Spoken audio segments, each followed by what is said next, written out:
ಮುಂದಿನ ಸುದ್ದಿಗೆ ಹೋಗೋಣ. ಪಕ್ಕದ ರಾಜ್ಯದ ರಾಜಕಾರಣ. ಅಧಿವೇಶನ ನಡೀತಾ ಇದೆ ತಮಿಳುನಾಡಿನಲ್ಲಿ. ಕಾವೇರಿ ವಿವಾದದ ಜೋರ ಚರ್ಚೆ. ಅಲ್ಲಿ ಮುಖ್ಯಮಂತ್ರಿ ವಿಜಯ್ ಹೇಳಿದ್ರು, ಅವರ ಭಾಷಣದಲ್ಲಿ ನನಗೆ ಇಷ್ಟ ಆಗಿದ್ದು ಒಂದು ಪಾಯಿಂಟ್ ಏನಂದರೆ, ಶತ್ರು ರಾಷ್ಟ್ರಗಳೇ ಜೊತೆ ಕೂತ್ಕೊಂಡು ಮಾತಾಡ್ತವೆ, ಕಾವೇರಿ ವಿವಾದ ಇರೋದು ನಮಗೂ ನಮ್ಮ ಪಕ್ಕದ ರಾಜ್ಯ ಕರ್ನಾಟಕಕ್ಕೂ, ನಾವು ಕೂತ್ಕೊಂಡು ಮಾತಾಡಿದ್ರೆ ಏನು, ಅದಕ್ಕೆ ನಾನು ಬರ್ತೀನಿ ಮಾತಾಡ್ತೀನಿ ಅಂತ ಅವರಿಗೆ ಹೇಳಿದ್ದು ಅಂತ ವಿಜಯ್. ಉದಯನಿಧಿ ಅವರಿಗೆ ವಿಜಯ್ ಅವರ ಹೇಳಿಕೆ ಒಪ್ಪಿಗೆ ಆಗಲಿಲ್ಲ.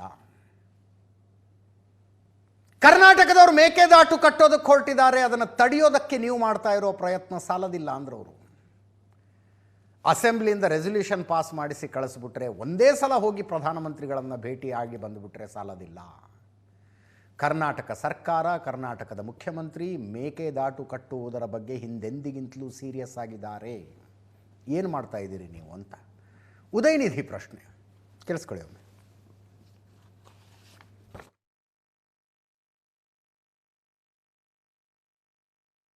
காவிரி விவகாரத்தில் எதிர்கட்சி சில விவரங்களை கேட்டிருக்கிறாங்க.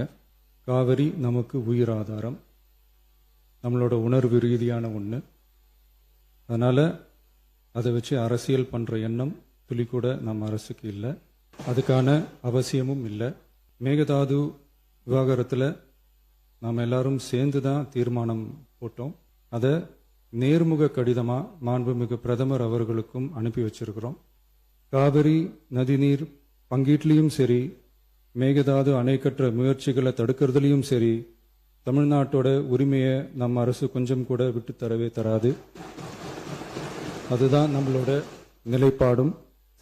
அதே நேரத்தில் கர்நாடகாவில் சில அணைகள் கட்ட ஆரம்பித்ததை பற்றியும் இதே அவையில் 1969 ஒரு விவாதம் நடந்திருக்கு. அப்போது நீர்வளத்துறை அமைச்சராக இருந்தது யார்? அப்போ அணைக்கட்டை விட்டது ஏன்னு கேட்டு அந்த மாதிரி சீப் பாலிடிக்ஸ்லாம் நான் பண்ண விரும்பலை. மாதிரியெல்லாம் போயிடுச்சுன்னு நம்ம எல்லாருக்குமே தெரிஞ்சது தான். சட்டப்படி இந்த பிரச்சனையை அணுகிறதுல நாம் உறுதியாக இருக்கிறோம், அதில் மாற்றமே இல்லை. இருந்தாலும் ஒரு அட்டெம்ப்ட் எடுத்து பார்க்கலாம்னு தோணுனது தான் அந்த பெங்களூர் விசிட். அப்படி ஒரு விசிட் பற்றி ஃபர்ஸ்ட் யோசிச்சு கேட்டதும் நான் தான். நாம் பெங்களூர் போக நினைச்சதை பற்றி பல ஒப்பீனியன்ஸ் வந்துச்சு. நாம போக நினைச்சதுக்கு காரணம், ஒருவேளை இந்த பிரச்சனை தீர்க்கறதுக்கான ஒரு பாசிட்டிவ் சைன் கிடைச்சா நல்லா இருக்குமேன்னு ஒரு எண்ணத்துல தான். இன்னைய காலத்துல பகை நாடுகளை பேசி தீர்க்க பாக்குறாங்க, பக்கத்து மாநிலத்தோட பேசி பார்த்தா என்னன்னு நினைச்சேன். முதல்ல மேகதாது பிரச்சனையில இருந்து என்னுடைய உரையை நான் துவங்குகின்றேன். தாவேக அரசு அமைஞ்சதிலிருந்து மேகதாது அணை கட்டுறதுல இதுவரை காட்டாத ஒரு வேகத்தையும் தீவிரத்தையும் இன்றைக்கு கர்நாடக அரசு காட்டி வருகின்றது. மேகதாது விஷயத்துல ஒரே ஒரு முறை மட்டும் பிரதமர் கிட்ட நம்முடைய முதலமைச்சர் அவர்கள் கோரிக்கை வச்சாரு. அடுத்து மேகதாது பிரச்சனையில இருந்து இந்த பேரவையில ஜூன் 19 அன்னைக்கு இந்த அரசு ஒரு தீர்மானத்தையும் கொண்டு வந்தது. ஆனா அந்த தீர்மானம் மட்டும் நிறைவேற்றினா போதாது, அனைத்து கட்சி தலைவர்களோடு சேர்ந்து டெல்லிக்கு செல்ல வேண்டும் என்று எங்களுடைய கழக தலைவர்கள் சொன்ன ஆலோசனையும் நான் இந்த அவையிலே பதிய வைத்திருக்கின்றேன். அப்பொழுதுதான் நாம் அனைவரும் இந்த விஷயத்தில் ஒற்றுமையாக இருக்கிறோம் என்பதையும் நாம் அவர்களுக்கு சொல்ல முடியும். இந்த இடைப்பட்ட காலத்துல நாங்க சொன்னதையும் இந்த அரசு செய்யவில்லை. அனைத்து கட்சி கூட்டத்தை கூட்டணும்னு தொடர்ந்து வலியுறுத்தி கேட்டுக்கொண்டு வருகின்றோம். திராவிட முன்னேற்ற கழகம் மட்டுமல்ல, தமிழ்நாட்டில் இருக்கக்கூடிய அனைத்து கட்சியும் இந்த அனைத்து கட்சி கூட்டத்தை கூட்ட வேண்டும் என்று தொடர்ந்து வலியுறுத்தி வருகின்றார்கள்.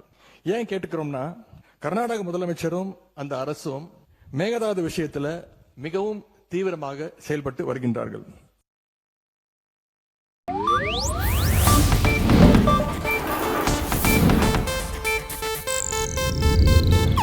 ಇದು ಏಷ್ಯಾನೆಟ್ ನ್ಯೂಸ್ ನೆಟ್ವರ್ಕ್ ಪ್ರಸ್ತುತಿ.